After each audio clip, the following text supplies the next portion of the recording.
You definitely feel like you should be playing multiple sports as long as you can. Would you say even up to senior year? You go through that with a group, Right. you come out the other end, a tighter group. It's Right. like military training, and obviously not to the same extent or the same importance level. What are some of the ways that you feel that you help foster character with your programs? You can play multiple sports your freshman year, but look and see how many players continue to Right. play multiple sports into their senior year. Right. It's not very many. Yeah. Hey guys, welcome back to the show. And if I can just get you to do two things for me before we go any further. First one is if you're on YouTube, hit that subscribe button. It goes a long way in helping push us out in the algorithm. And the second thing is, again, if you're on YouTube in the comments section, I have kind of an interesting question for you today. Tell me about what is your favorite tailgating experience, or who do you think has the best tailgate in the country? Or maybe what's your favorite tailgating food? Because that's right, today we are going to talk about football, and specifically high school football. And most importantly, today we're going to explore the people, ideas, and conversations shaping youth and the future of high school sports, because there's a lot of changes going on. And I have a great guest here with me today to talk about all of this. He has over 3 decades of experience teaching high school and also coaching high school varsity football. He really has led a life of mentorship of young people and especially helping young men develop character on and off the field. And I'm going to tell you about as many accolades as a coach, but what I want you to know first and foremost is that really translates into real life leadership, mentorship, and also having a positive impact on the student athlete. So, as I was saying, we have here with us today Coach Mike Jackson. He is a friend. He is currently the varsity high school football coach at DeSales High School here in Louisville, Kentucky. He has 34 years of experience across the state building championship caliber football teams. He has been twice named head coach of the year, 10 times named district coach of the year. He is an overall 70% win percentage as head coach or coordinator. He has seen 4 state final appearances and 1 championship. So, as I was saying, specifically, we are going to talk about how to support teens and adolescents. But I think even more fascinating, what you're going to want to stick around for is we're going to talk about new developments in sports, because today's athletes are seeing ever-changing landscape. We're going to talk about things like NIL opportunities, name, image, likeness, the transfer portal, whether or not you should play one sport or multiple sports in school, and the ever-growing use of technology in the games. But at the end of the day, what I really want to hear from Coach Mike is this. What are the principles that guide, that never change when it comes to coaching and athletic development? And how can we, as parents, loved ones in society, help set our youth up for long-term success? Guys, please help me in welcoming Coach Mike to the show. Hey, Mike. Hey, Shelley. You did a great job. Thank you. You sound like you've been doing this for a living for 30 years. Oh, yeah. Yeah, definitely. Thanks for having me. Yeah, absolutely. Thanks for being here. I know it's a busy time. Happy birthday coming up. Yes. Yeah, Thank you. Yeah. Thank you very much. I can't believe you remembered. No. Yeah. I have a good wife. That's right. She remembers everything for me. So Coach Mike and I, we went to college together, and his wife and I are really good friends, and we used to run marathons and mini marathons. Yeah, many years of getting up at 4 a.m. And I would go in and cheer. Yes. Oh, absolutely. We appreciate leave. that. All right. So, well, the first thing I want to ask you, Mike, I was just thinking about this. What do you think are some of the reasons that sports are so important to us? And not just in America, but in the world. And I think we're seeing that with like the soccer championships going on right now. Yeah. Well, I think they're a substitute for a lot of things that have happened in our history that aren't so positive. And I think I agree. That's so funny. I think there's a drive. I think especially in young men, but we see it obviously in women's sports, which are growing exponentially right now. But I think I think in the human condition, we have a drive to compete and to want to be our best and to want to excel. And for right or for wrong, I think we do that sometimes in comparison, and we want to be the best. That means in comparison to other people, and we want to put ourselves out there and see how we are compared to other people. And I want to be the best. I play recreational tennis, and it's on a very, very low scale. But when I'm on the tennis court, I attack that as if I were a scholarship athlete in college. I mean, I know the feeling. It is very important, running marathons. And you may not be running to try to win that marathon, but you're trying to better what you did previously and get a personal best. And I think we're driven to want to excel. I think a large portion of our population, we are driven to excel.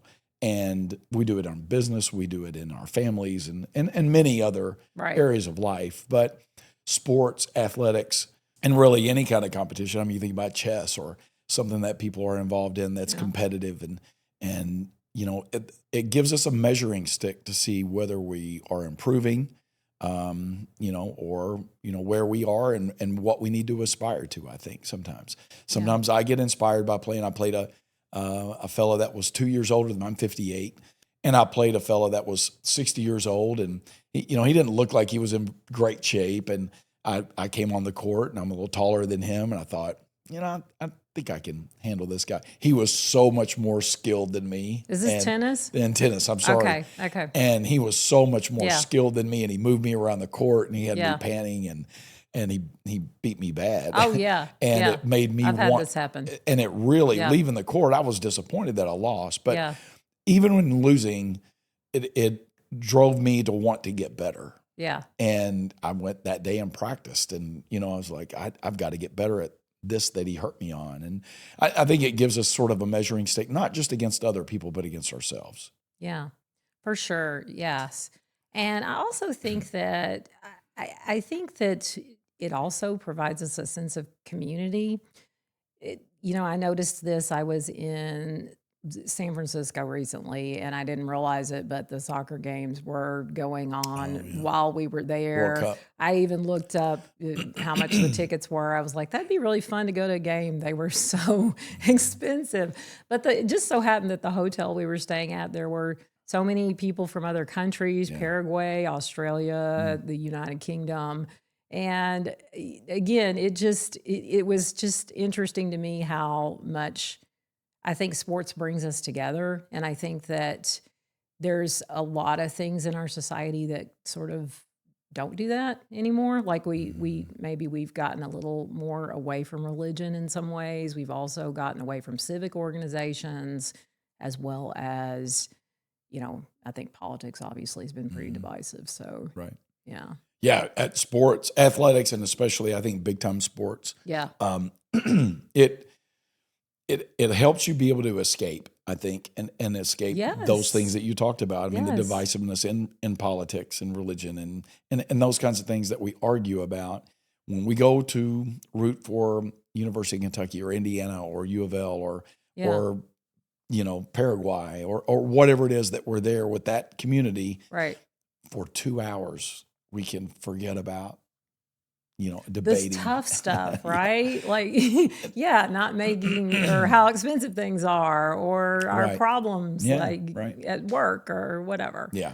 And it really is an escape, I think. And, movies used to be that for people. I thought the other day, people don't go to the movies anymore. That's true. It's kind of odd. I mean, we're streaming everything. And in a lot of ways, we've become a lot more isolated, I think, because of those kinds of things. But when we go to sporting events, I mean, you're in a stadium with 100,000 people sometimes. And what I've loved about the World Cup stuff, and I'm a football coach, American football. And I've really gotten into the World Cup. I've never been a great soccer fan, and I didn't understand the game very much. I've learned a lot more now. Ted Lasso, helping out too. But I've really come to appreciate, I think what I liked about watching the World Cup more than anything was not just the games, and those were exciting, and I loved watching the skill level of people who know what they're doing. Incredible. But watching those crowds and watching the Scottish people take over the Boston bars and drink them out of beer. Yes. And then, but everybody's sort of adopting the groups that were with them. There's a great story in Lawrence, Kansas, where they did the teams had a home base. All the world teams had a home base in different parts of the States. Yeah. Or Mexico or Canada. And one of the teams, I forget which one, it was an African team, it may have been Cape Verde, who had a great tournament. They were located in Lawrence, Kansas. Okay. And nobody in Lawrence, Kansas even really knew about this country. Yeah. And they didn't have a lot of fans come over from Africa. For sure. Right. So Lawrence, Kansas just took on this country, maybe in Ghana. I'm not sure. I wish I would remember. But they became like the cheering section oh my gosh, for Ghana. So they great. would come out and sing their national anthem to them before practice. And, and they kind of took it on. And then the Ghanaian team or whoever it was started wearing like Jayhawks.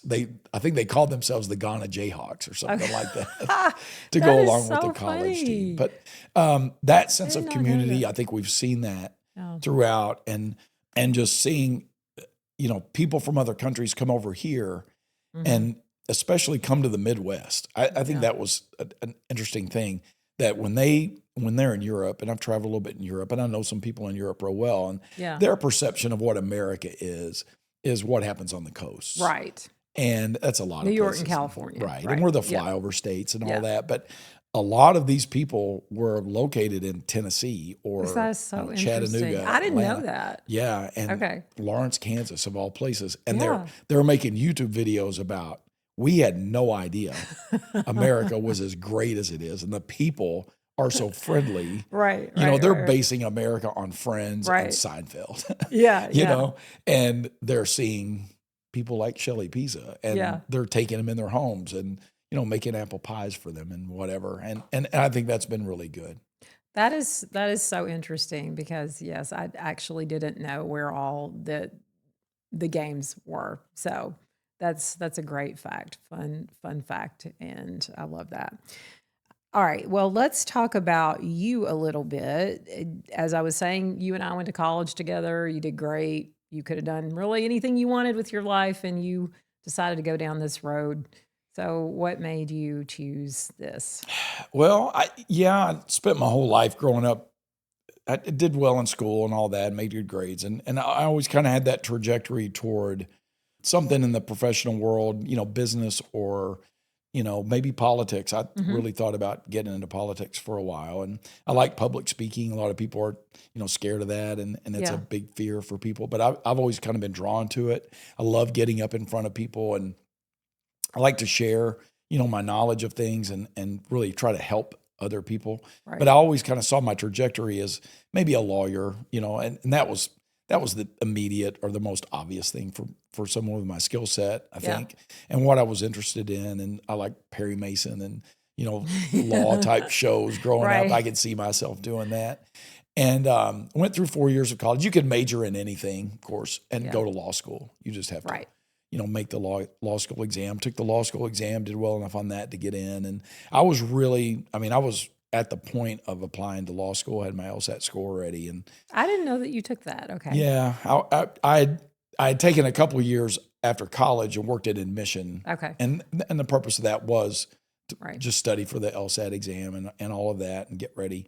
And I attacked that better than I did my studies in college to prepare. Do I really want to do this? And I want to be as prepared going into law school about this as possible. So I took a couple of years to do that. And I would house sit for a lawyer locally there in Danville when I was working at Center. And he hooked me up with 3 or 4 other lawyers. And I just sort of went to them and said, tell me about what you do. And I know not everybody's a courtroom lawyer like Perry Mason. And I know there's other avenues of the law to get into. And I was interested in figuring that out. And I wanted to hear it from the horse's mouth. We didn't have the internet, in 1991 or 92. Right. It was at its infancy, I guess, but I couldn't go on there and research it. Yeah.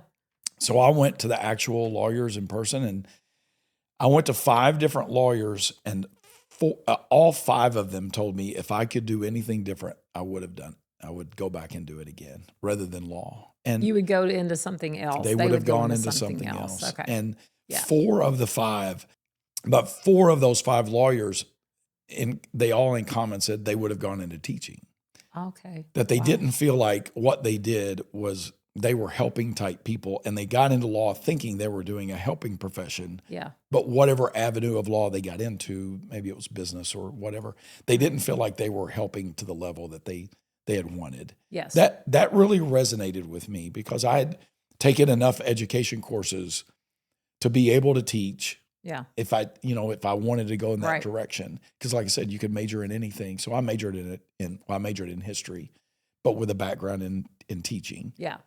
And that, I guess that really struck me. And I got to the point of applying for law school and thought, this is not who I am. Right. I also fortunate that I was working at Center in admission, Mm-hmm. and I was able to coach football at the college for a year. I coached Okay. wide receivers at Center, and it wasn't a big time football program like a Division I school, but I really got to prepare practice plans and work with the coaching staff on game plans and watch a lot of film. And I don't know, that's where my passion was. Yeah. And after after a season of doing that, Yeah. and then sort of being disoriented a little bit with law, Right. after talking to those men who were, I'm very grateful to them for being honest. Yes, with me. absolutely. And being mentors for me. That I was engaged at the time to my great wife Karen, and Yeah.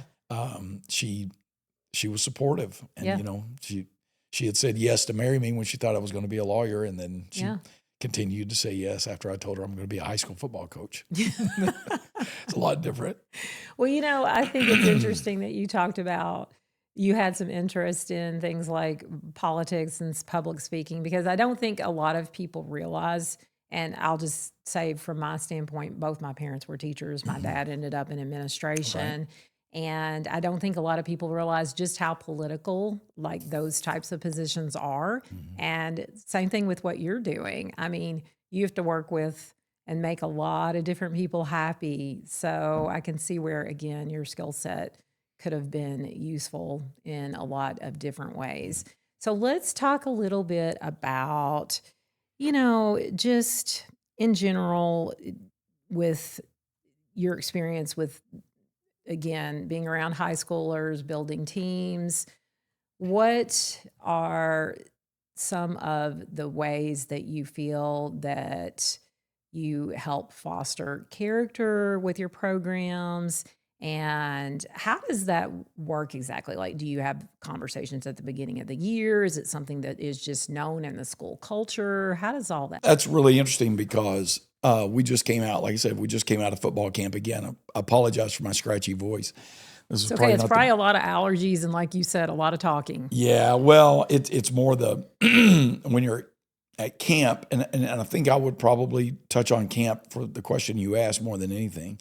Not all high school teams do it the same anymore. Yeah. I guess if you go back, we talked about this with our kids at camp. The old days in the 80s when I played football, we all kind of did it the same. Yeah. Meaning after July 4th weekend, whatever weekend that was, we reported for football practice. And it was, you're pretty much in helmets and shoulder pads in the second week of July. Right. For 2 straight weeks, and it's 2-a-days. So it's get to school at 7 a.m, practice from 8 to 10 because the heat was, Right. but our coaches didn't care that much about heat. We just practiced. It didn't matter if it was, 98 degrees Right. heat index or whatever. We still practiced. You got 1 water break in the middle of practice. That was it. You better hydrate before, which nobody really talked to us about that. We just hope, Figured it out. Yeah, we would practice for 2.5 hours in the morning. Then you would get the rest of the morning and the afternoon off, and you had to go back and practice at night. Another, padded practice, and it's even hotter at night, and a lot of scrimmaging and hitting, and 1 water break and that kind of thing. So it really helped to build toughness. Mm-hmm. It wasn't the right way to do it, but we had to overcome a lot of adversity. It made us sort of have a common enemy, if you will. Not so much our coaches, but the elements, Right. and we complain a lot, we get in the locker room but looking back, those were the experiences that kind of molded us. Yeah. As high school athletes to sort of, we all had that in common. Yeah. And I think it's like fraternity pledging or, any other rite of passage. You go through that with a group, you come out the other end, a tighter group. It's like military training. Right. And obviously not at the same extent or the same importance level as military, but it's the same kind of concept. So we don't do that anymore. And there are state guidelines about how many times you can practice over a 2 or 3 day period. And, and heat and for good reason. And the heat index, you can't even practice at all if it's, 104 degrees heat index, which it hits a lot. And, right now, what we do, I've pulled back on that. Nobody really does 2 weeks of 2-a-days anymore. Kids wouldn't play football anymore. I mean, the people are wired a little bit differently, and there's so many other options. I think growing up, you played football, basketball, baseball. You might have a few other options. We didn't have soccer at my school. We didn't either. And you and I are both from small towns. Right. Yeah. If you grew up in Louisville, you would have had more options. Yeah. But in small town America, you play those kind of major sports. And if today I said we're going to do 2 straight weeks of 2-a-days, I mean, I would have 20 kids on the team. Now, what's 2-a-days? That's where you practice in the morning and then you come back at night. Okay. All right. And it's brutal and but we don't do that anymore. So now what I do sort of a 3-day overnight camp. Okay. We sleep in the school. We sleep on the cafeteria floor. Every player has his own air mattress. Oh, okay. Today. All right. It's a little different. But do you supply that or do they? No, they have to bring their own. Okay. And, towels and socks, and you got to bring enough for 2 or 3 days. But it's a bonding experience. Oh, nice. And so we practice early in the morning. Same kind of deal. Yeah. We practice early in the morning, late at night. We'll do something in the middle related to football. But to your question, there is a lot of time in between those practices where we can talk about character. We can talk about team building. We have alums from the school come in and talk about tradition. Oh, nice.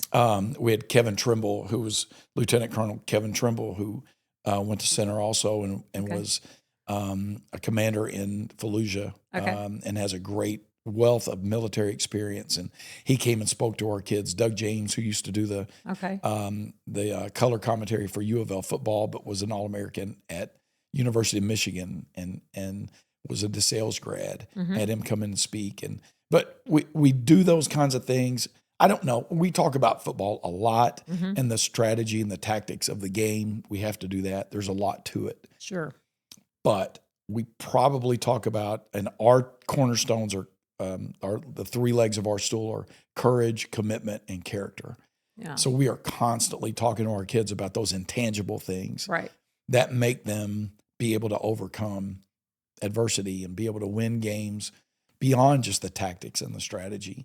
Right. And our big thing is it takes courage to start something difficult. It takes commitment to see it through when it gets tough. And it takes character to finish the job. Right. And that's what we really pound on, not just during those days of camp, but really all year long. Right. Because our kids are training in the weight room. We see them all year. Right. We take maybe 3 or 4 weeks, 2 weeks at Christmas, a couple of weeks in June, that we really don't see our players in high school. We're with them all year long. And I was we were gonna talk about that. Like for you, it really is like a year-round sport because you're playing the game, starts in the summer, practice, playing in the fall, take a little bit of time off. Spring is weights. Yeah, spring, and Kentucky allows for a couple of weeks of spring practice even. You can go out with pads and all that. But yeah, and you termed it as a year-round sport. I would say it's year-round training. Okay. As opposed to, and you alluded to this in your intro, there's a movement in this country, I think it's really misguided. Okay. To try to get kids to specialize and play one sport. It's a big topic. It is. Yeah. And it's troubling for me. And while I call what we do year-round, we are training from January, middle of December until June in a non-sport specific way. Okay. We're not getting footballs out and doing a lot of football training. Yeah. We're doing strength training. We're doing mobility. We're doing mental health. Yeah. But we're meeting with these kids 4 days a week, but it's not related to the actual sport. My quarterbacks aren't throwing, 50 to 250 throws daily like they do during the season in February. Okay. Hopefully they're playing basketball Mm-hmm. and they're developing skills in other modes. Okay. And a kid will play baseball, and or run track. There's so many more options. We've got boys who play lacrosse and excel at lacrosse. And I love going to watch them play those other sports. Yeah. Because I see a different part of them. Our volleyball team made it to the state semifinals or state quarterfinals this year.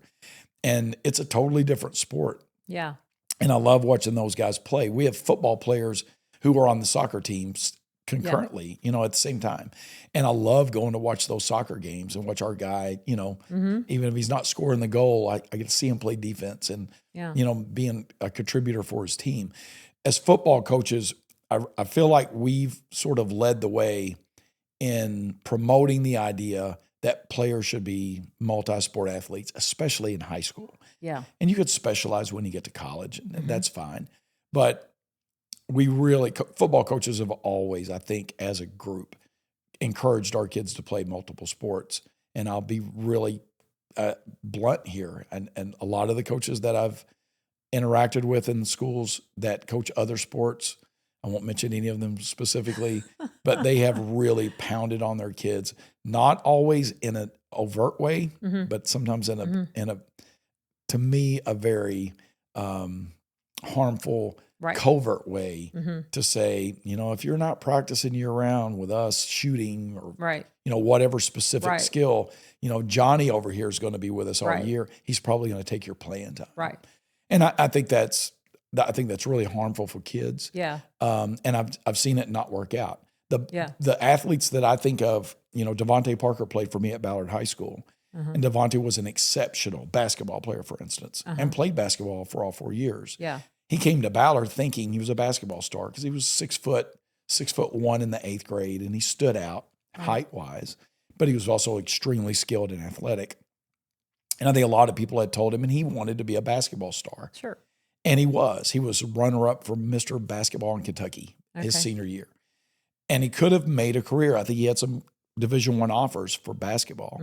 But when it got to his junior and senior year, he started to see, well, I'm 6'5". I'm not 6'11". All right.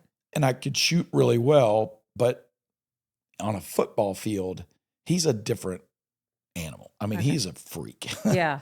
In basketball, he would have been one of a lot of other really good athletes. Yeah. But in football, he was a standout. Oh, he had all of those tools. Plus, he was a great character individual, and he worked extremely hard, which is great. Yeah. But he excelled at football and basketball. But when it came time to make a decision, he had two things. He could fall back on one or the other. Right. And he probably could have made a little bit of money even in basketball, maybe playing overseas. Yeah.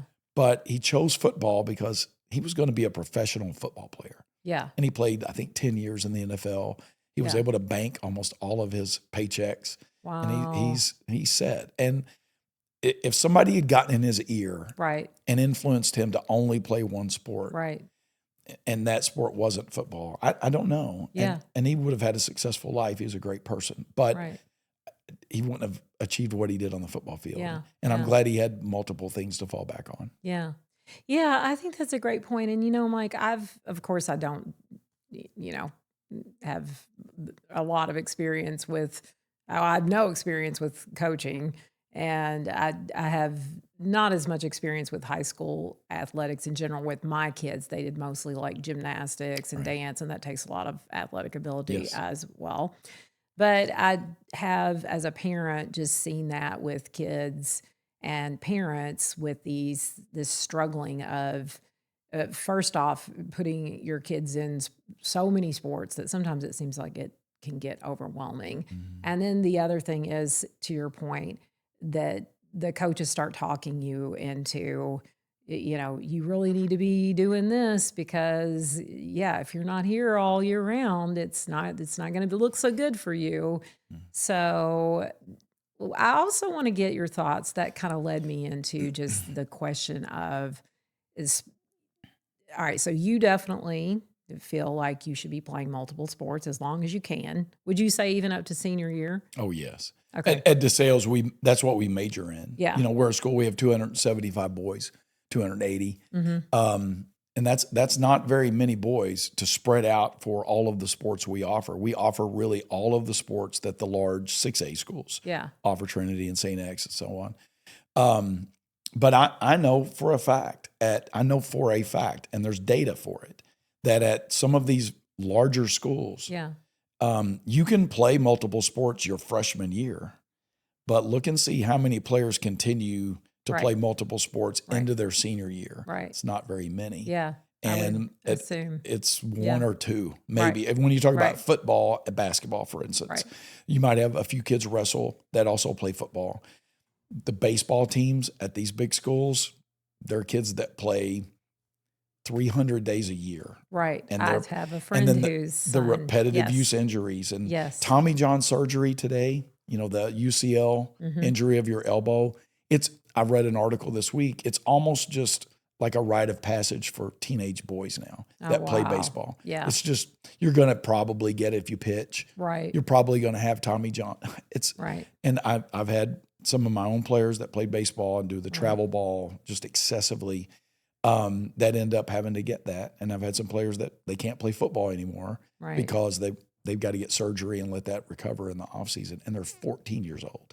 And so part of what you're saying is that like not doing just one sport also can help you with just like overuse injury complications. Mm-hmm.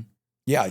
I think kids should develop, especially if you're an athlete, I think you should develop other modalities and your body is working in different planes when you're playing lacrosse or you're playing soccer or you're playing basketball. And, baseball is, a different kind of sport. It's a lot, you're sedentary for a lot of the game. And then, massive burst of energy for about 3 or 4 seconds. And, and football's sort of on that level too, very anaerobic. But I think it really helps if a football player who's doing anaerobic activity, does something that's more aerobic in the off season or during what's their football off season. They're playing basketball, even if it's intramural basketball or, rec league or something like that. But we want our kids.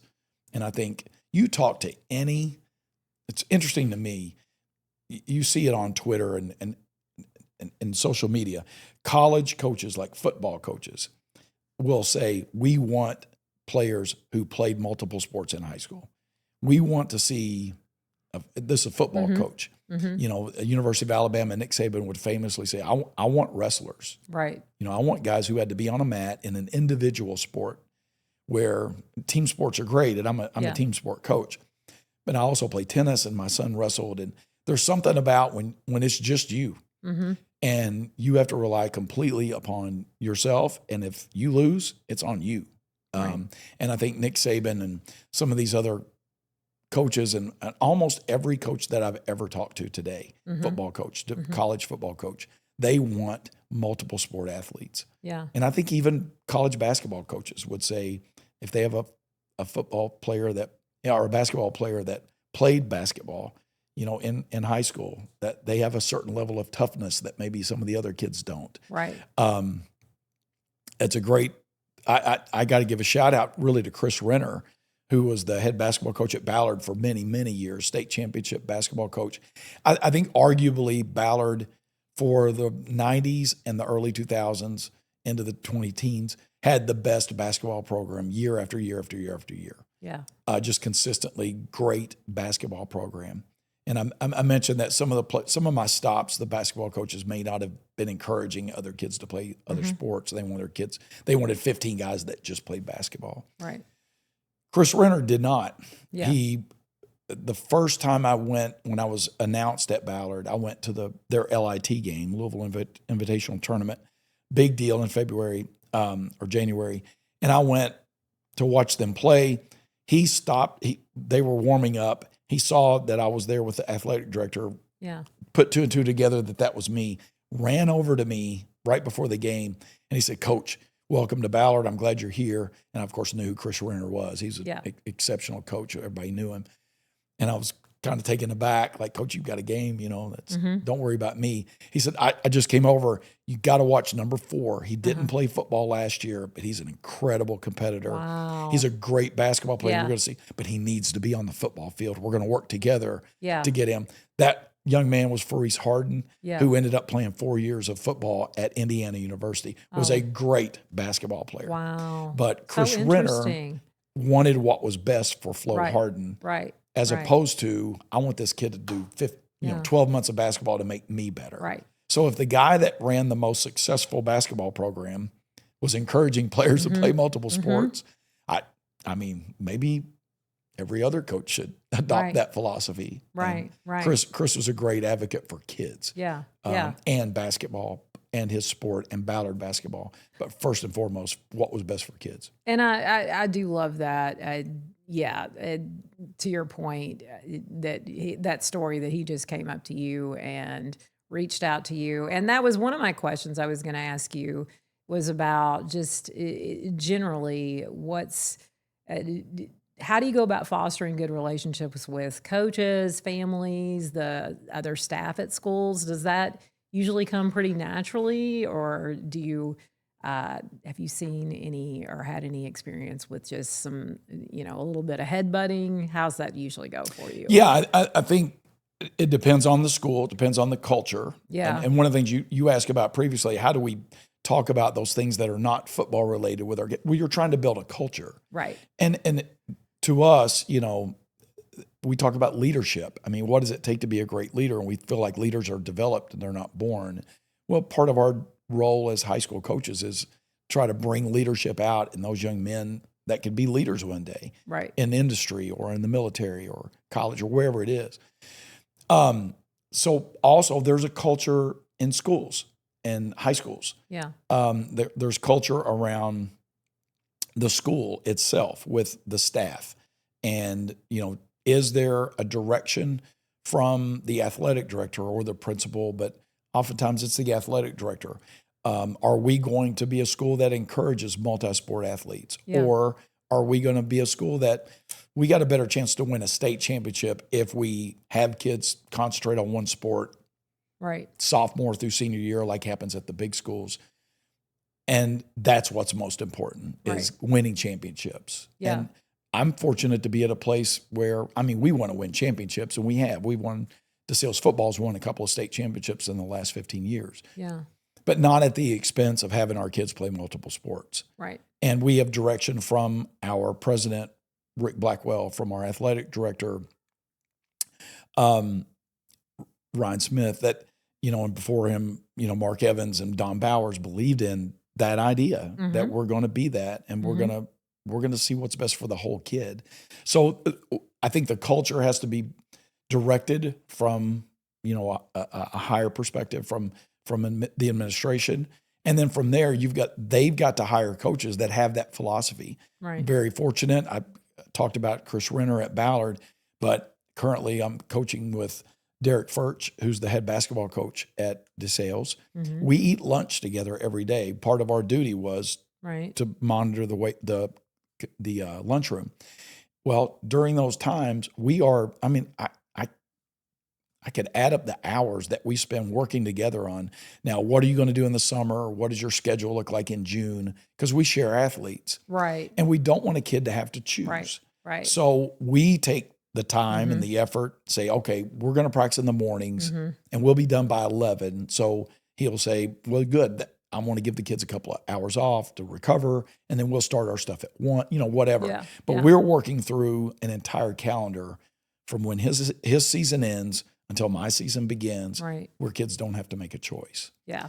And I think it's important to hire people that have that mindset. And at DeSales, we do that. And a lot of other schools do too. Yeah. But I think it's got to come from above. I think the administration has to buy into that idea that, some kids can choose to be a single sport player, and that's fine. Yeah. But there doesn't need to be pressure from an adult to cause that. Right. Now, as far as like butting heads with parents and that kind of thing, I've been really, really fortunate, Shelley.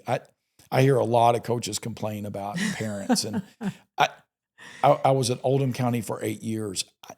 I had one negative interaction with a parent in 8 years. Yeah. And it was related to playing time for their son. Oh, I want to talk about that too. It comes up, and it really does. And that was when I became a head coach at 27 years old, way sooner than I probably should have. Yeah. And I'd only been an assistant for 2 years. Yeah. So I had to learn quickly, and I made a lot of mistakes early on. Sure. And 27 is pretty young. It's pretty young to be a head coach, and we had 95, 100 kids in our program. And I wasn't under a lot of other head coaches. Jim McKee, who we know from Center and is a really well-known coach. I was with him for a couple of years, but not a lot of time to learn of how to handle these kinds of things. And I've learned over the years, the number one thing is transparency and being upfront. Right, being honest. Being very honest at the beginning. Yeah. So we had our parent meeting the other night, and I didn't do this in the past. I got it from somebody else. Coaches, all of us coaches, we're best at being thieves. I mean, we steal everything that we've got from somebody else. So are podcasters. Everybody. I mean, doctors, and right? Yeah. You're constantly trying to take from somebody else that does it right. Fortunately, coaches, high school coaches especially, we're a very collegial group. I mean, we will go to clinics. I speak at clinics every winter, and I'm talking to a room of 50 to 100 coaches about what we do. And some of the guys that we play are in the audience, and I know that. Yeah. And I'm telling them what we do to be successful. And we share ideas all the time. And I like that collegiality. But early on, I wasn't doing this, but now at our parent meeting, one of my slides is about playing time and what can you do if your son is complaining about playing time, thinks he should be the starter or play more. And the first thing I say is be supportive, be positive, and ask, are you doing anything that you shouldn't be doing outside of football? Okay. Are you messing up in class, or are you being a behavior issue in school? Because I will take away playing time to help a student realize that his priorities should be different during the school day. Right. So I tell the parents, do that first. Then encourage them to come and talk to me. Okay. The player, the young man, because we want to teach assertiveness skills. Yeah. And I tell the third thing is, do not come and talk to me yourself.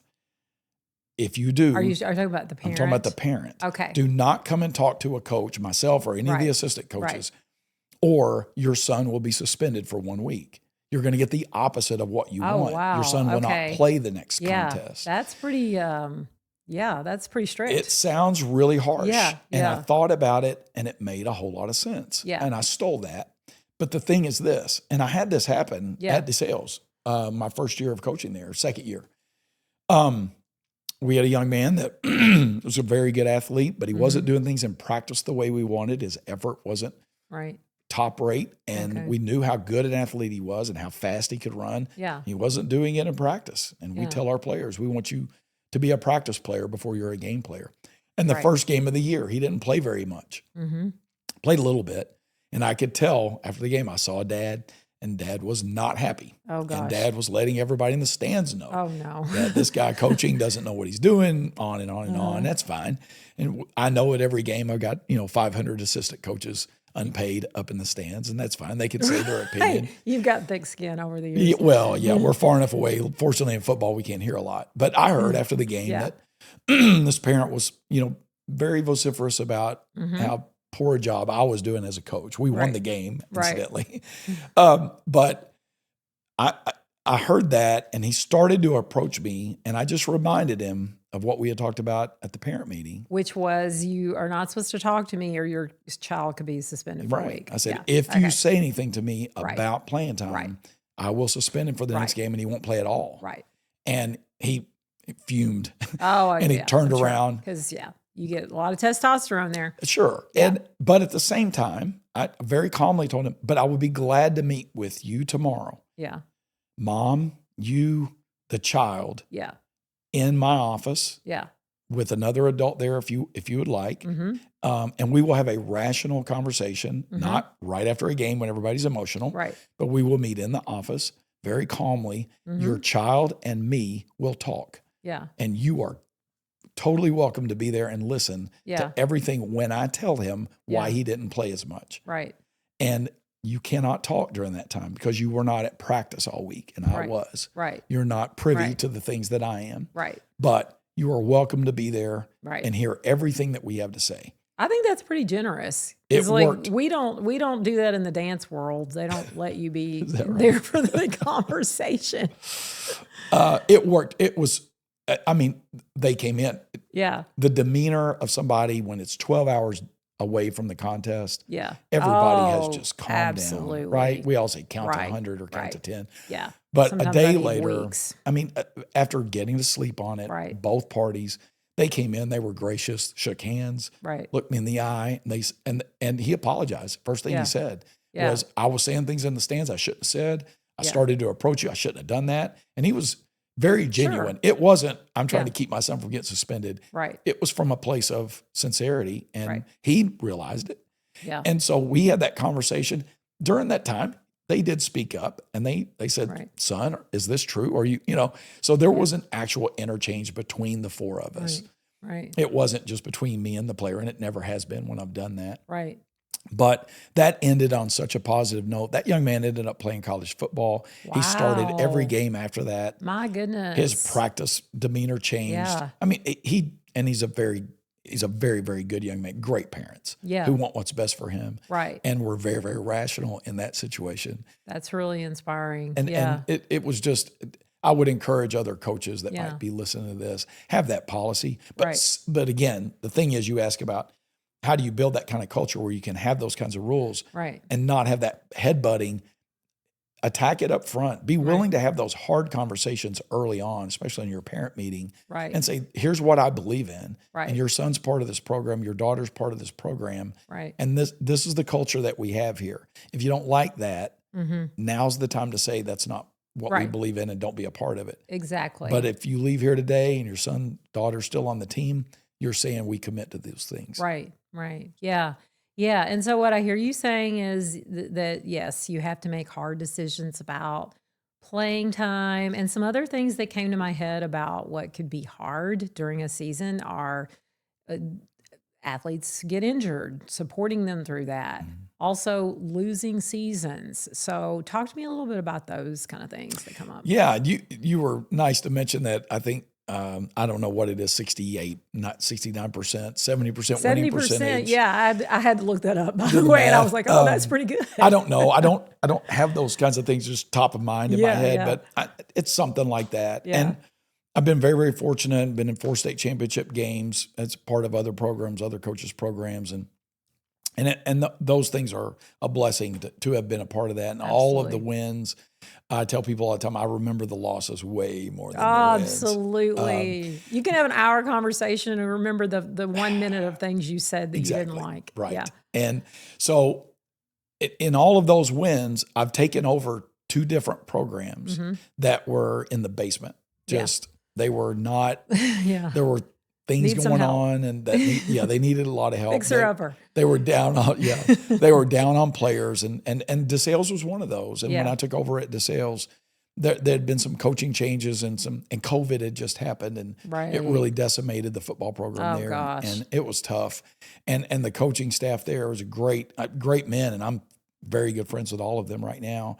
But they were going through different things and with the administration and And it was just a time of transition. Right. They had won 2 state championships previously. And I mean, these guys can coach football. They're great coaches. But the program had hit kind of the doldrums, and COVID helped kill it. Right. And so my first year there, we're 280 kids in the school, 280 boys. We had, I think, 45 players on the team total, freshman through senior. And we were playing all 6A programs. So teams with 1,000 or more boys in their school. Wow. And we're playing them, and we look like a JV team every game against these monsters. And we were losing. We lost every game my first year there. So I'm used to winning 70% of my games. Yeah. So that's hard for you too. It was really, really, really tough on me emotionally. Probably was tough on my wife because she had to deal with me. But to try to keep spirits up and to constantly be talking about this is a work in progress. You know, This is about building. This is a process that's not going to happen overnight, and having to be upfront with our players that winning is not our goal this year. Right. Winning on the scoreboard at the end of the game, it's about improvement. Right. And what's really tough is that group of seniors. We didn't have very many that year. I think 5. That group of seniors, they knew it was their last season. Right. They weren't going to get right. the benefits of the next year. We won 9 games. Yeah. So you got to sell this. It was tough. Yeah. And I really felt bad for those seniors. Mm-hmm. And I was up front with them too. Right. And told them, guys, this is not going to be a winning season. You already more knew. Than likely. Yeah. We just knew with the schedule we played. I said, this is about growth. And when we win, and we're going to win, and we did the next 2 years, we won 9 games each year. We will talk to our team about how they're standing on your shoulders. Yeah. And the things that you did to turn the program around, and your character and the culture that we build this year, even though we're not winning, that will be what propels us. And we're going to make sure to remind them, and we do. Yeah. That group of seniors went through that, stuck it out. Not one of them quit. Yeah. We had the same number on the bus going to our last game, which was a 2.5-hour trip on the 0-10 season. Yeah. We had the same number of players on that bus going to that game than we did for the first game that we played. Yeah. And I think that's a testament to our guys at DeSales. That absolutely. they knew going in it was going to be tough, but they stuck it out and they were committed, and they had the character to finish. Yeah. Yeah. Yeah. So again, I hear you talking about being upfront, being honest with people. It's something that it's just a great life skill in general. And I want to move sort of towards some of the things just going on in sports generally. And we talked a little bit about playing multiple sports versus one sport. And yeah, we got a few things I'd love to cover here, pick your brain about. And one thing is, I think this is just good for everybody, just the casual athlete. But what kind of changes have you seen in just, say, nutrition and athletic development, or the physiology part of it over the years that have been big changes? Because you've had a long career, so. Yeah, really, I've gotten to span from the 80s when I was playing. Yeah. And I was fortunate, you're from Cadiz, Trigg County, and a great football tradition out there of small school football. And a lot of times in the smaller schools, you didn't have as many choices of other sports like we talked about. And I was from Corbin, and Corbin, I always talk about, somebody took a little piece of Texas in high school football, the way they approach high school football in Texas, and somehow got that all on one truck and moved it to southeastern Kentucky and plopped down Corbin in the middle of a basketball state. But Corbin is a place that football it's sort of like religion. Yeah. And on Friday night, we talk about just turn the street lights out, roll up the sidewalks because everybody's at the stadium. And it felt like that. And I grew up in that atmosphere of wanting to be a part of that. And there was a lot of allure to football that way. But we were successful, and the program had won state championships.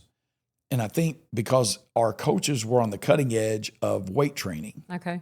And we probably recruited the best players from the area, which is unfortunately how you win in high school football today. But you've got to get players that don't grow up in your area. All the best programs that, if you think of them, they're getting players from other places. And can you do that? No, you're not supposed to, but so they can just drive over from the other county and sometimes it happens out in the state at other county. And I'm not going to hide it. At Corbin, I would, freshman year, somebody came in from one of the adjacent little small towns. Yeah. And I just figured his dad got a new job in Corbin. But right. Gotcha. Later, probably he was helped to get that job. I don't know. I don't know all the details. Right. But when you look at the number of players in high school transferring today from one county to another county far away, it doesn't pass the smell test. I mean, you would have to investigate it and find that a coach sent a text. Right. And some coaches have been caught for that, mainly in basketball in Eastern Kentucky, but recently. But who's going to investigate that? And Right. the KHSAA famously says we don't allow that. It's against our bylaws. I gotcha. But we don't have the resources to investigate. Yeah. If you send us proof, Yeah. we'll investigate. And Yeah. like, nobody, Yeah. no high school football coach is going to take the time to do that. What you're saying is basically what sometimes happens is that the kid, their family may live in another county, but they may end up just going to school somewhere else where they have Sometimes maybe it's an opportunities. adjacent county. Sometimes it is a move. Now, if you move, if your whole family moves, Right, that's different. that's legal. Yeah. But there are a lot of cases where Okay, gotcha. Johnny's family has an apartment Yeah. and there's just an address. Yeah. There's one famous case, I won't mention the school, but in Lexington, there was a school that went from not being much at all, and then all of a sudden they're like state level competitors. Right. And somebody did do an investigation and found that a lot of the players lived at the same exact address, which was kind of odd. Gosh. And then somebody drove to that address and it was an open field. Oh my goodness. So that came back on that school. They got in a little bit of trouble. But those kinds of things happen. Wow. And honestly, and the big schools here, DeSales, I'd love to have a great player from Indiana come to DeSales and play. I'm not going to turn them away. Right. Now, there's rules about how you can try to attract those students. Okay. I'm not going to drive to some school in Indiana and watch their junior high games and see the best player and go up and talk to them. I'm not going to do that. Yeah. It's against the rules. Yeah. And ethically and morally, I'm not going to do that. But does that happen? Yeah. I can guarantee you it happens. Right. I know it happens. Right. We're not going to do that. But we'd love to have kids I've got a young man that plays for us that lives in E-Town, Okay. in a different county. And he drives to DeSales every day because his parents want him at a private school. Okay. The first day I met that young man was the first day of practice. I didn't recruit him. Well, and that's a private school, so that should be totally legal. Well, and in a private school, that's why there's different multipliers for what class we play in. But for us to survive as a school, we have to recruit students. Yeah. But you're not allowed to recruit them as athletes. We can recruit them to come and play as students. Okay. But anyway, that's off the original question. But I was fortunate at Corbin that our coaches valued weight training. Yeah. And I think in a lot of these programs, they recruit themselves. The coaches aren't necessarily out there enticing players to come. They always win state championships, so they're always in the running. Right. So kids and families want to go to that school. Right. So especially sometimes, if you have a good player. Yeah. Sometimes I think the recruiting is not done by the coach. It's the program recruits itself. Right. But at Corbin, we certainly had that. We were sort of the dominant program in that area. So players would come to us because they wanted to compete for a state championship. Yeah. And we had coaches who were sort of ahead of the curve on strength training. Okay. But we were doing what I would call powerlifting, bench press, squat. We got into power clean a little bit, but we were doing just old school powerlifting. Yeah. But we had big, strong, strapping guys. Not me, but I would hand off to somebody and they'd get to run behind a guy who was 6'5", 300 pounds in high school, and he could bench press 350 pounds. I mean, kind of freak athlete, and strength wise. But our coaches were a little ahead of the game. And eventually other programs said, we want to be like that. They learned from our coaches and they started building strength programs. I think Tree County was kind of known for that in the western part of the state. Okay. But now everybody has a strength program. Yeah. So then I started coaching when I got out of college, and I realized old school powerlifting, that'll get you strong, but you'll be bulky, and I don't want my players to be power lifters. I want them to be strong, functional athletes. Right. You want them to be quick and fast too. Agile and flexible, mobile, less likely to get injured. Right. So today we approach weightlifting, and it's year round. If you want to get good at it and you want to be as strong as you can be, we're going to approach weightlifting from more of a holistic, whole body athlete approach. And that is, we want to be strong, certainly in the power lifts, bench press, and those things. We still do those things, but we incorporate a lot more than that. And I think there's some schools around here that are ahead of the curve. And I think Coach Snyder at Trinity does a great job. I learned a lot being on staff there 1 year that I was there when my son started playing football there. And I got to learn a lot from him, and I changed kind of my methods from being there, a lot more circuit training and going into different modes. But explain circuit training to us. So we might do bench press, and while that's chest and Yeah. triceps mainly. So while my chest and triceps are recovering, I can go over and do something else that involves my legs. Yeah. And I'm taking 3 to 5 minutes because your strength actually comes when you recover. Yeah. So, you're breaking down muscle and it needs time to Right. rebuild and all that. But even within the workout, there's micro recovery that happens. And so that muscle needs, studies have shown, 3 to 5 minutes of recovery. Well, you don't want to just stand around for 5 minutes. Right.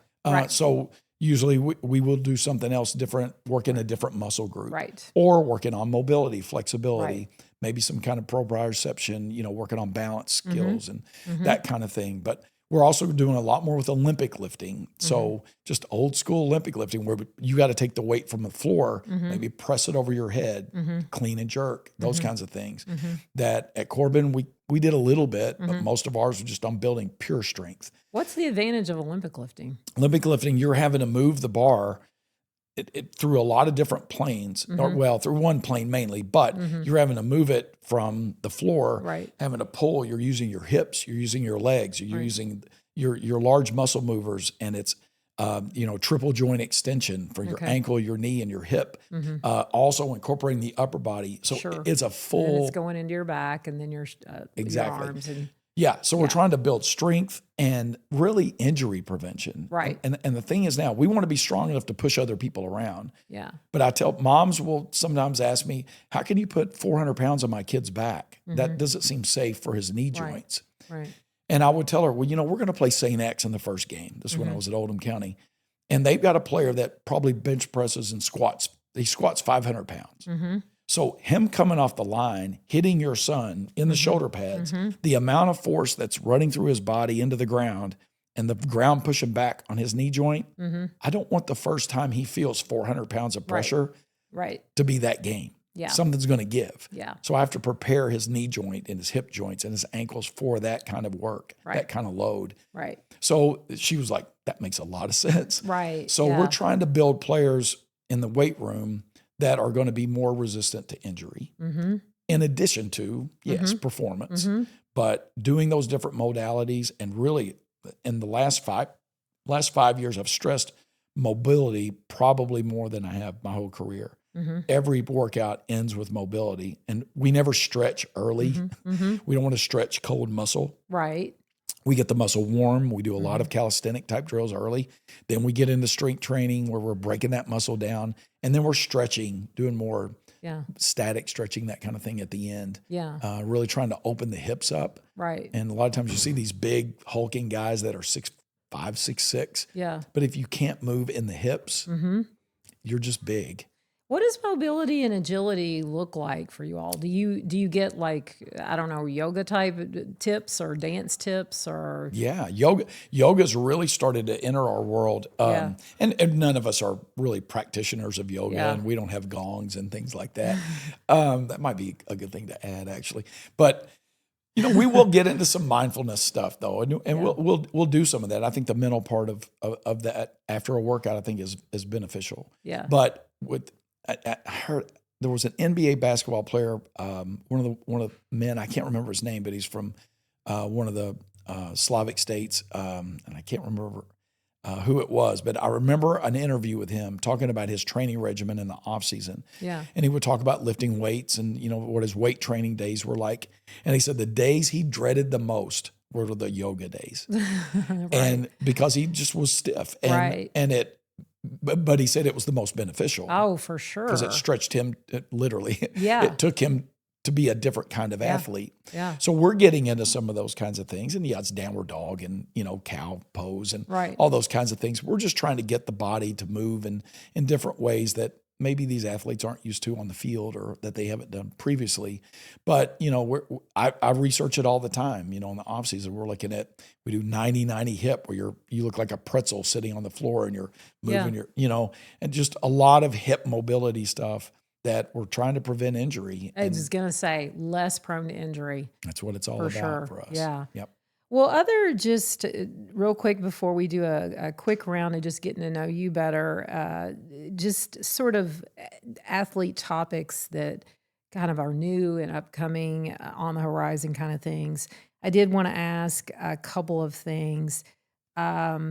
is NIL opportunities, is that anything you guys are getting into? And also, what about just use of tech in sports today? I think first on the changes. NIL, I heard that you might bring that up. It's scary for coaches. Is it? Yeah, because I've already talked about how there are certain programs, when you hear of a program winning state championship every year, year after year after year, Yeah. do some research on where their players grew up. Okay. And how many of those players that play for them as seniors grew up in that town or in that county. And you'll find that a lot of them are moving in from other places. They're like all-star teams now. Right. Is really what we're getting in high school football and basketball, and I think in the big sports. But the scary thing for us at a school like DeSales, where we're not going out and trying to do that kind of enticement that we know other schools are doing, if NIL starts to become a thing and we don't have those kinds of resources, we're going to lose even more players. I mean, we're going to be less likely to get kind of that star player that we need, because it's coming. That's name, image, likeness. Name, for image, the likeness. Listener that doesn't know, and Yes. specifically tell them how it's coming and affecting things. Well, there was a lawsuit. For years gone by. Go back to the 1920s.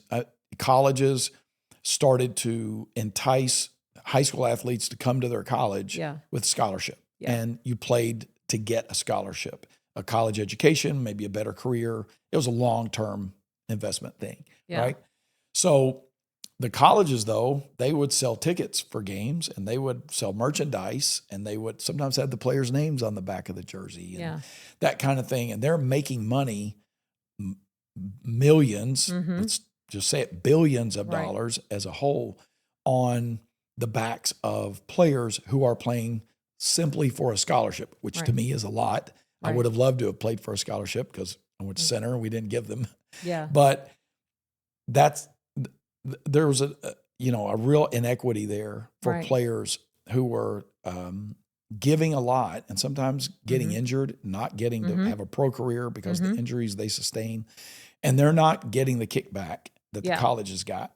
So there was a basketball player, I can't remember his name, a pretty well-known basketball player for UCLA, one of the years they won a championship. And he sued. He went to court and won the lawsuit against the NCAA and basically said, I deserve to be compensated for my name, image, and likeness. And some of this money that the school's making off of my name, image, and likeness, I deserve to have some of that. Well, now it's, of course, blown up. And I think rightfully so. I think the colleges shouldn't have been making all of that off of those athletes. And something should go back to those athletes. And it's changed and it's morphed into something that they didn't think it was going to and all that. Well, now it's going to trickle down to high school, I think. Has it trickled yet? I don't think it has. But at the same time, high schools aren't making millions of dollars off of high school sports. We're hoping to break even. We're hoping to break even with ticket sales. So it's not like, and there's not scholarships involved. We're not allowed to give. I'm at a private school. It costs $15,000 to go to DeSales. But we're not allowed to give scholarships based on your athletic ability at all. But a lot of schools are giving scholarships for academic, right? But then it really means at some schools a little bit. Perhaps. I don't know what goes into all of those discussions. I know at Center we were a Division III school and I worked in admission. If there was a young man, and we weren't allowed to give athletic scholarships to be Division III, but if there was a young man that was an all-state football player, we look at the whole person and say, will this person benefit our community? And we certainly took athletics into consideration. Absolutely. And I think these high schools are doing somewhat the same thing. But it's supposed to be, in high school, it's supposed to be totally based on like placement scores that you take. And did you score, this level? But every school's got so-and-so alumni scholarship, and they can give that out how they choose at private schools. But going back to high school, it's trickling down already because you now have high school athletes. Aside from their school affiliation, you have high school athletes who have a name, who have an image and a likeness that can be marketed and can be profitable. And you've got high school kids that are already 5-star athletes who are known to be recruited by big-time programs. And some business maybe wants to get their name tied to that athlete, and they ask that athlete to endorse their product. It's going to happen. And maybe social media is going to play a part in this too. Maybe they've got a social media presence. Oh, those kids are better on social media than any of us. Yeah, and for sure. Yes, they do. And they have so many followers, and they can be influencers at 16 years old. Right. So it's going to happen. And then it's up to the state associations like the KHSAA in Kentucky and the state legislatures too. I think that'll have to be a combination. They already do have some strategy in place, I think, for the coming of NIL. And it's not illegal right now, technically in Kentucky, for a player to receive benefits, but it's very regulated and it can't go to a certain extreme. We've not had that situation come up, and I'm not as well versed on that as I am other aspects of KHSAA bylaws, but there are already paragraphs in our bylaws about NIL and what you can and can't do. Very interesting. But it's coming. Yeah. Before we do our rapid fire, anything else you want to say about the game? Well, I think one thing that you mentioned in the intro, as you talked about NIL, you also talked about the player portal, the transfer portal, and that is really, a lot of people don't understand this. Yeah, what is it exactly? I used to pride myself, and I still do, that I would tell players if they were thinking about coming to our school or a different school, I would tell them up front, I said, I will do more to help you get a scholarship, I guarantee, than any other high school coach in this area. Yeah, that's a strong statement. Well, I see that as part of my job. And I've coached with other guys and other very successful high school coaches, maybe at the top of success in high school coach, who told me and said at the parent meeting, that's not my job. It's not my job to get your kid a scholarship. It's my job to coach him while he's here. Yeah. And you go and do what it takes to get him scholarships. Right. I don't agree with that. I don't think there's anything wrong with having that belief, and I understand it. It's rational. But I believe if they're going to put that kind of effort for me in the whole off season, lifting weights and playing injured and doing all the things I ask, I think I owe them for me to try to get them something in college if they want to do that. It probably helps you too. I think it does. I think down the road that word gets out. This guy really works for his players. But either way, I believe in that, and I've always told kids that today it doesn't matter.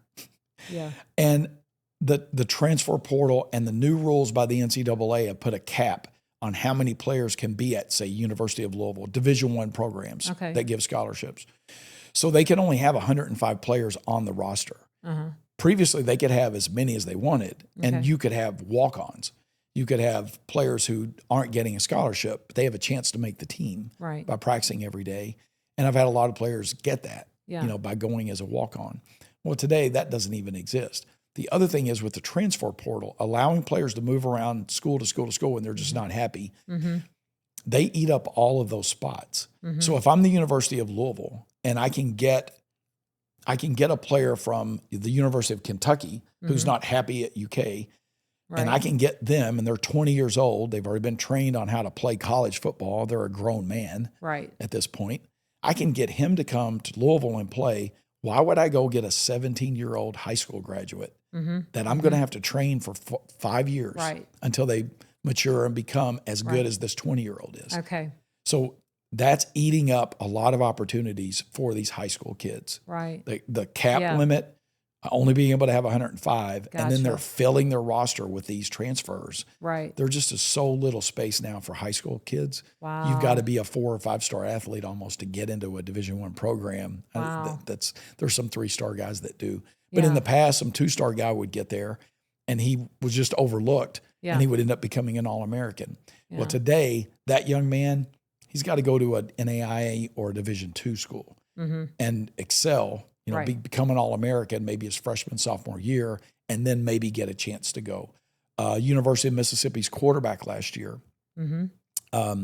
Tristan, I can't remember his last name, but he's an exceptional athlete. But he was at a Division II program for 3 years and then transferred to Mississippi and almost led them to a national championship. Wow, that's so interesting. So that takes up an opportunity for a high school kid that would have gotten a scholarship there because so many are transferring now. So I just wanted to mention that, and parents that are and I'm up front with them. It's going to be hard for your son to get a Division I scholarship. Yeah. Much harder than it was 5 years ago before the transfer portal. And that's Good just point. the lay of the land. I don't think I totally understood it. And just so I'm clear on this, is that something that, is there such a thing in high school at that level or no? Well, no. Again, there are very strict rules. Like in our state association, you're only allowed to transfer from one school to another and be able to play that year if your family moved from one house to another house in that area. Okay. But like, again, if you have a child, because I know somebody whose kid was in Oldham County playing softball and they thought about transferring to Trinity, that's totally fine because it's a private school. No, even in that case, you can't transfer from a public school to a private school. Private schools don't have enrollment areas. Okay. So the thing there, it's very tough to be able to transfer from a public school to a private school for that reason. Okay. Because you can't say, well, we moved into Trinity's district. Trinity doesn't have a district. Trinity can get athletes from everywhere. Right. So that's really, really tough. That's a barrier for entry. If a student starts at a public school, it's very, very tough. Now, we've gotten some at DeSales. We had a young man that started at a Christian school. Okay.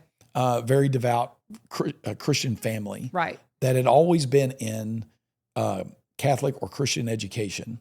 Yeah. And then they decided to go to a public school for their freshman year, I think, or sophomore year. Well, they didn't get the religious aspect of their education that they wanted. Sure. So they wanted to transfer then, and they wanted to transfer to DeSales. They happened to be a basketball player. Okay.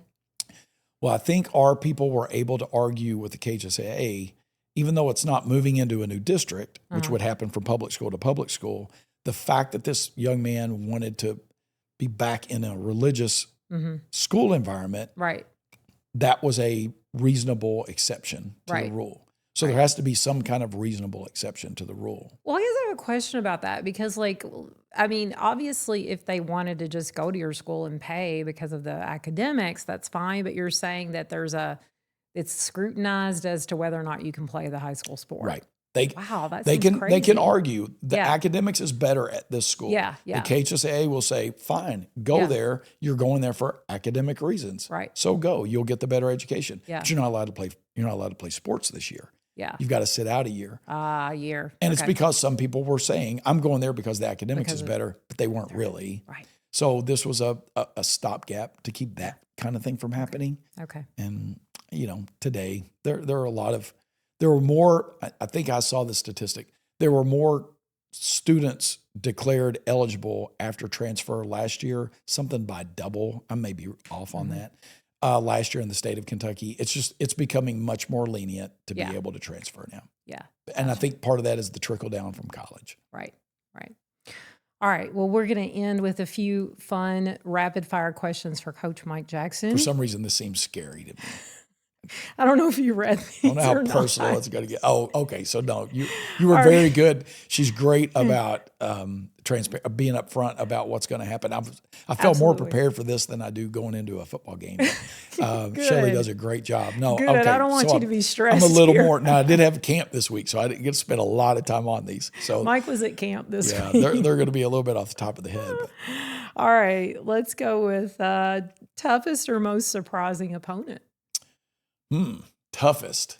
I mean, obviously the teams that, beat the brakes off of you. Christian Academy was an unreal team last year. Again, I talk about teams becoming like all-star teams. They've got some of the best talent from several different counties and some of the best kids from Louisville playing right now. And on top of that, they have great coaches. Yeah. If I were just playing a team that had great athletes, that'd be one thing, but they're extremely well coached. Wow, that's great. I didn't know that. Oh, it's a great combination. Trinity. Did they win the okay. They beat everybody. Who was in the finals last year? In that division, in the 3A division, it was Christian Academy and Murray High School from Western Kentucky. Murray had a great season.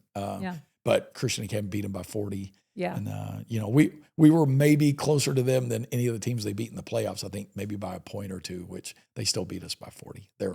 They're as far as last year, they were the toughest. They were by far the most standout team. Played other teams in the past, though, that have been like maybe you didn't think they were going to be so good. And they're just, you didn't want to play them again. definitely some teams like that. Right. All right. What about biggest coaching mistake? Anything come to your head?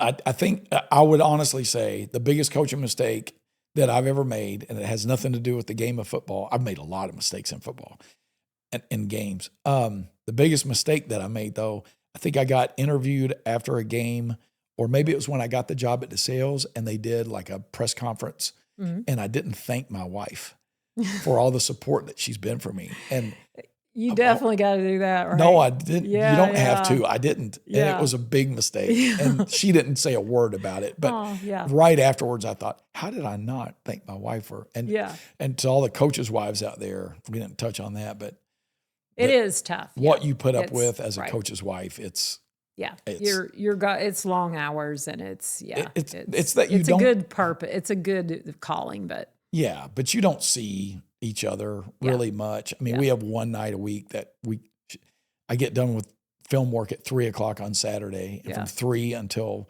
the next morning, we have a date or whatever, but that's about it during the season. Right. And they deserve all the accolades, absolutely. And they definitely deserve to be recognized as our support people. Any spouse of somebody who's got a tough job, right? All right. How about best locker room moment or speech? Oh, I don't know if I'd call it the best. It probably had it probably had the most impact. Okay. In more than one way. But it was the first game. It was the first game. It may have been the first game of my career. We lost to Danville, who was, I was at Oldham County, and we were a 3A school, I think. And we lost to Danville, which was a 1A school, a small school, but they were a powerhouse. Yeah. And I purposely scheduled a really tough team early. Yeah. And we lost to Danville, and it was in a bowl game, which means you go and there's one game at 6:00, another game at 9:00, and but they give a trophy away at the end. Yeah. So to be nice, I guess they give a trophy to the winning team, but they also gave a trophy to us, and we lost by a lot. And that really miffed me, that why should you get a trophy just for showing up and agreeing we do that to play? A lot nowadays. We do, I guess. That may have started the whole everybody gets a trophy thing, but that was before that was a thing. And I remember maybe I started I hated the everybody gets a trophy thing, but I got that trophy, and I just wanted to make a point. And it was I was just taking over this program, and I was a new head coach, and I wanted to set the tone for, we're not satisfied with coming in second in a game with two teams. Yeah. That's ridiculous. Right. And we should never get a trophy for something like that. We only want a trophy if it means we won. Right. So this trophy doesn't mean anything. So I had it all sketched out, and I told the assistant coach when we got in the locker room, I was going to make this point dramatically. Yeah. And I was going to throw the trophy into the wall and have it explode. And I did.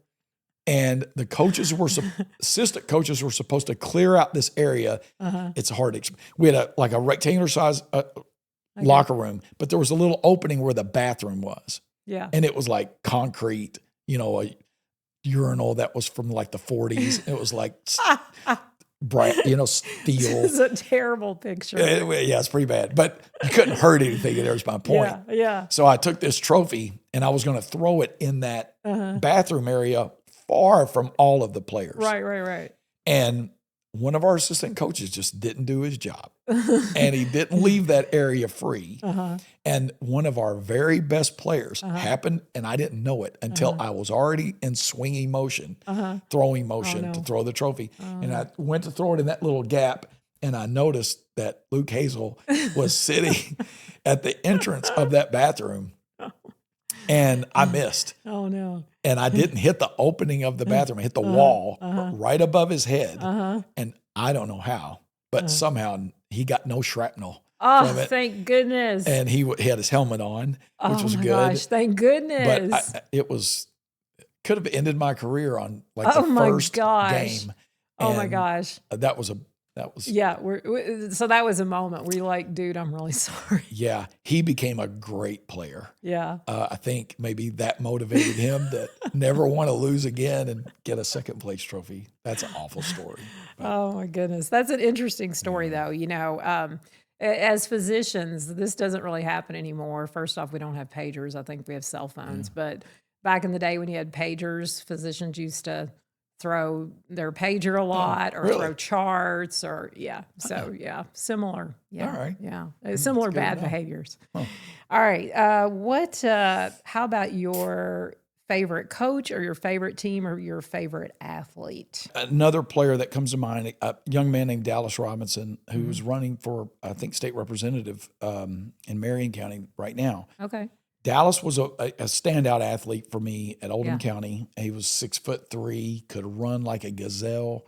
Was a real standout player for our team, but he was having some issues at home. And Dallas will tell this story too, so I don't feel bad about saying it. But Dallas was having some issues at home with mom and stepdad, and he wasn't doing things the way he should at home. And had a good relationship with those parents, and like I did with almost every group of parents at Oldham County. And they called me and said, Coach, we need your help. You have more influence on Dallas right now than we do. Right. And Dallas is not doing what we ask at home. And we would ask whatever you think is appropriate that you think will get through to him. So I suspended Dallas for a week based on home activities. Right. And it was hard. And I talked to Dallas and I said, what you need to understand is, this team really wants you because you're important, you're valuable, but we don't need you. Yeah. And what's needed is for you to do things right at home. Right. And Dallas learned from that. And he talks today that week was kind of a turning point for him. Yeah. Turned things around at home and then ends up, and he did some things he shouldn't have probably in high school growing up, and ended up going to Eastern Kentucky University, became a track star, also was on the football team, but became a really good track athlete, went to Europe, was in Athletes in Action, religious organization, basically became a missionary for a while. Oh, wow. And then just developed himself athletically, started living right. And he got out of track, had some injuries. He was about to make the Olympic sprint team. Goodness. Okay. In track Yeah. from Little Oldham County and Eastern Kentucky University. And that didn't work out because he had some injuries. But I think 2 years after he had a chance to make the Summer Olympics, he decided to try bobsled. Yeah. And he, like Herschel Walker, just went from being a track star to doing bobsled from Louisville, Kentucky. Who would have thought? I know, but I've never seen an actual bobsled he in person. trained and trained and trained, and I got to watch him in Sochi on TV. We had a watch party, and Dallas made the Olympic team and didn't win a medal, but he that's a tremendous story of a young man to overcome things.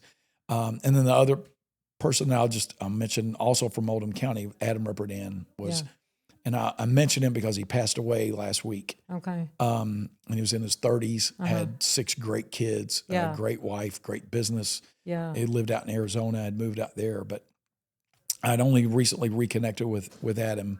Yeah. He sent us some money at DeSales for our fundraiser, just nice. out of the blue. It was like, he said some really nice things about his business doing well, and a lot of the things that he brought to his business and the way he raised his kids were from the things that we did in our culture at Oldham County as a football player. Yeah. And which was great for him to say. And then got an aggressive form of cancer and died just recently and left those kids behind. Yeah. But his wife sent me just an incredible text. Yeah. Just saying basically those same things, that what impact our program, not just me, but our coaches and our program had on Adam. Right. And how he lived his life on those kind of pillars of courage, commitment, character. Right. And that's really touching. So those guys stand out to me, but there are so many. Yeah. It's every year there's some tremendous story of somebody overcoming something. And had a player last year that has cystic fibrosis. Yeah. And he played football all the way through high school, played injured every week. And, Chris England, who's made the all resilient team in the state of Kentucky last year. And I mean, there's a story every season, Shelley. So how dare you make me pick one or two in the short time we have? But. Absolutely. I agree. And, again, another fun thing about sports, just, it's just amazing. Like when you watch the Olympics, like there's always some amazing story behind these athletes. And Well, definitely appreciate you, Coach Mike, and I love those commitment, courage, and character, right? Mhm.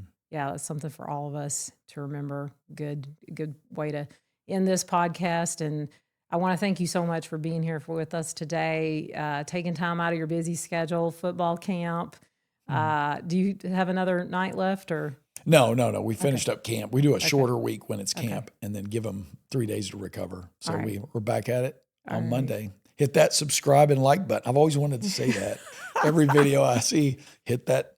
What? That's right. I'm going to say that. Yeah. I'm going to say that. I'm going to get my team to subscribe. And Thank hear you. This, so. Yes, please. Yeah.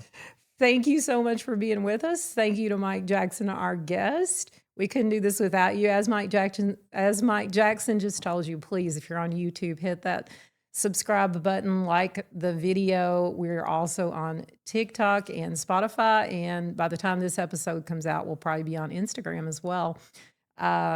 That's again, the gram, Shelley. What's that? The gram. We'll be on the gram. That's right. That'd be cool, like the kids. I know. I can aspire to that. All right. So again, whatever you guys have going on this fall with your favorite team or your favorite athlete, best of luck to you all. And best of luck to DeSales and Coach Mike Jackson this season. And again, thank you guys so much for being with us. We couldn't do this without you. Have a great week. Take care, and I'll see you soon. Bye.